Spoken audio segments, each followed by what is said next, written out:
Possession of cocaine, a felony of the 4th degree in violation of 292511 of the revised code with an accompanying forfeiture specification regarding contraband and instrumentalities. And count number 2, having weapons under disability, a felony of the 3rd degree in violation of 292313A3, again with an accompanying forfeiture specification pursuant to 2941.1417 and 2981.04. Case is referred for a pre-sentence report and investigation and a drug and alcohol evaluation. Those have been completed, and we are here today for purposes of sentencing. Defendant is present with his counsel, Mr. Corey Hinton. Mr. Hinton. Thank you, Your Honor. In this particular situation, Mr. Hunter is charged with a drug offense. He'll be the first person to tell you that he has an addiction issue. I knew that with already. cocaine. He didn't have to tell me that. I already knew that. And as a result of that addiction, unfortunately, Mr. Hunter has become very ill. The cocaine has caused cancer, and it's something that has had a large effect on Mr. Hunter in that he's not using now. The screens that he provided to the probation department indicate that he's not using cocaine anymore, and again, he recognizes that's what caused him to get ill. He's on several medications which would be affected by the use of cocaine. As far as the gun in the vehicle, despite having a drug addiction, Mr. Hunter is a very hardworking individual. He worked driving folks to and from the airport and other places. An individual left a firearm in his vehicle. This isn't an excuse. Mr. Hunter knew that firearm was there, knew that he, as a result of a disability based on a prior conviction, could not be around that firearm, but as part of his duties trying to accommodate his customers, he did allow that firearm to be in the vehicle. He regrets that. What we would ask for, Your Honor, is a sanction of community control. I think that would be appropriate for Mr. Hunter. I do think he's amenable to community control. He has a schedule of his radiation treatments, and he's basically receiving radiation every day. So he's busy dealing with his illness, but I know that he'll put the attention needed on community control. He's always attended his court hearings on time. He's respected the process, and I think he would abide and respect by any conditions that you order. Thank you, Your Honor.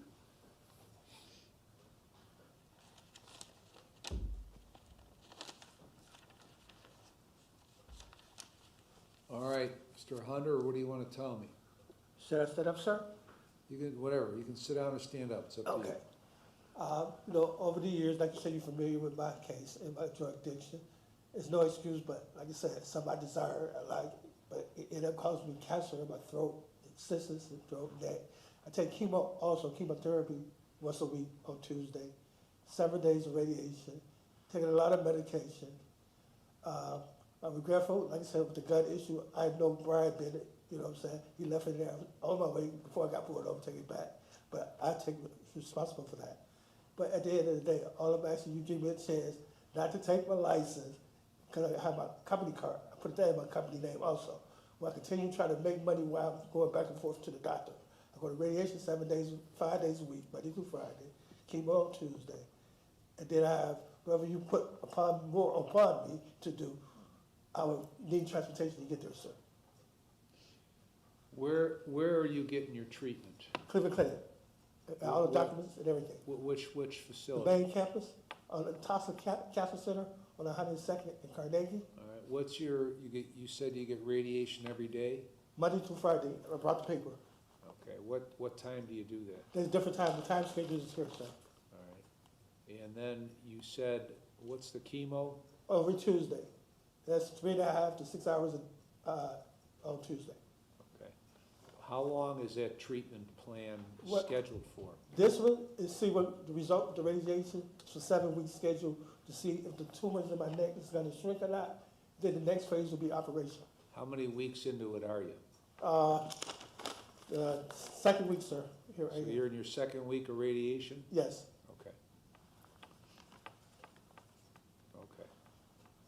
And do they attribute the appearance of those tumors to your drug use? Well, that's what no, I ain't gonna I say know what that. you think, but what do they think?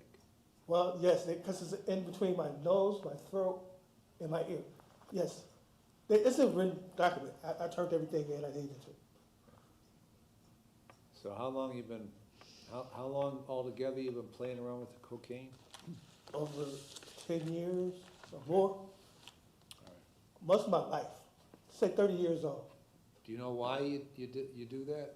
You know, I have mental illnesses also, sir. So What? mental illness. Okay. So I think that was my way of dealing with my mental illness, doing cocaine, sir. Did it work? Did it get rid of your mental illness? It made me worse. Did it give you any insight into your mental illness? It made my life worse. Like I say, this is where I'm at today. It always does. But like I said, once I'm depressed, I in and out of counseling, in and out of seeing doctors, I guess I was in the right frame of mind to think it could cause a long-term effect. But like I said, that's something I cope with through all my stress and traumatized. What, did you represent him the last go-around? I've represented him before, but I don't think it's anything that was in front of you. It may have been something that got no-billed. I No, had there the was a public trial, there defender. was a trial here. I wasn't Did you on do the that trial. trial? No, he wasn't on the trial. What was that charge for? Do you remember? Possession. Okay. You gotta learn a lesson here, Frank. Yes, sir. I got the results. It's a death situation I put myself in because at any time a tumor could bust. That's my life. All right, have a seat. Thank you. Where are you living at right now? Maple Heights. Okay. Ms. Linden? Thank you, Your Honor. Your Honor, as I indicated in Chambers, the state is, despite the defendant's history and the fact that he's been to prison before, we're not opposed to community control sanctions based on his current situation. We would leave whatever parameters to the court's discretion. He does have 5 days of credit for time served. We would ask for a forfeiture of all the contraband and instrumentalities as well. All right, I've reviewed the evaluation, I've reviewed the PSR, listened to Mr. Hunter, listened to counsel. And I've considered all the provisions of 29, 29, 11, 12, and 13. I'm gonna put you on community control for 3 years, 5 days in jail with credit for 5. No illicit drugs or alcohol. Obviously, you can take those drugs, but you can't take cocaine anymore. Right. Or anything else like that. And you'll be screened. You're gonna get into a dual diagnosis program. That's drug treatment, IOP, and mental health. So we're gonna start again from the mental health aspect. Figure out what the situation is and start treating the situation so you're not treating it with cocaine. And I'm gonna order 4 AA or NA meetings per week and get a sponsor. Now, you maybe a little, maybe stretching your time to do 4 right now, so Ms. Henley will inform whoever your probation officer is gonna be that will be flexible with that while you're going through this daily radiation treatment. You're to keep your PO informed of all your doctors that you go to. You're to go to only one dentist. What pharmacy do you go to get that? The Tulsa Clinic has a pharmacy on the main floor. That's the only pharmacy you can go to. And Signature Health. I'm still at the Signature Health. They refer me to Cleveland Clinic. What did Signature Health prescribe? That's why I went to my last counseling. All right, but I'm just talking about when you get medication. I go to Tulsa and Signature Health. That's the only place you can get your medication. I don't want you running around getting medication all over the place. They both my doctors, sir. All right. That's all. You're limited to that, okay? Yeah, Signature in Cleveland Clinic? Yeah. Okay. Yeah, yes. All right. Thank you. Who do you see at Signature? Can I put her Hagan, Hagan? What do you see that doctor? She's the main doctor. She's like my main nurse practitioner. All right. take your medication as it's prescribed and only as it's prescribed, releases for the probation officer, and pay the costs and supervision fees. Anything else, Ms. Henley? No, you're right, thank you. You understand the terms? Yes, sir. If you violate, then you're looking at 54 months in prison. Okay, You probably ain't gonna get the treatment you need in prison either, right. right? The items subject to forfeiture are forfeited. And the remaining charges are dismissed. Anything else, Ms. Linden? The community controls on both counts, Your Honor. Thank you. Mr. Hinton, anything else? Nothing further, Your Honor. Thank you. Okay, Frank, it's up to you to take care of yourself, all right? Yes, sir, thank you.